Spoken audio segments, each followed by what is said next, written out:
Every website and app we've talked about starts in the exact same place, a code editor. It's the developer's workspace where ideas actually turn into working code. Let's take a look inside. Every editor shares the same basic layout.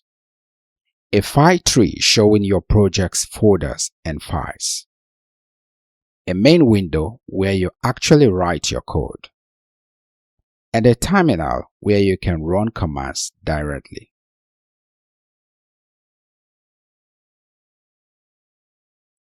The most widely used editor among developers today is VS Code. It's free, incredibly flexible, and can be customized with thousands of extensions, which is a big part of why it became the industry standard. But 2026's biggest shift in this space is AI. Instead of bolting AI on as an extension, a new generation of editors builds it directly into the core experience, right alongside your code.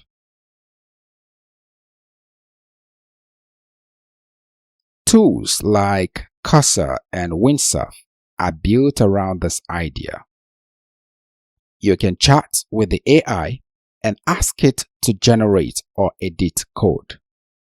And because it understands your entire project, not just one line, it can make changes that actually fit.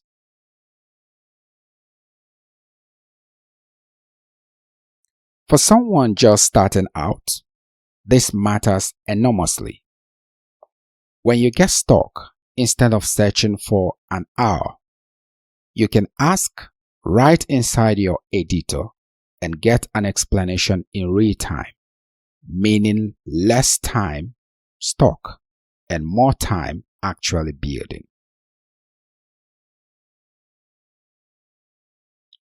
Whichever editor you choose, one thing stays true. You need a reliable way to save your progress and share your work with others. That's exactly what we are covering next. Git and GitHub.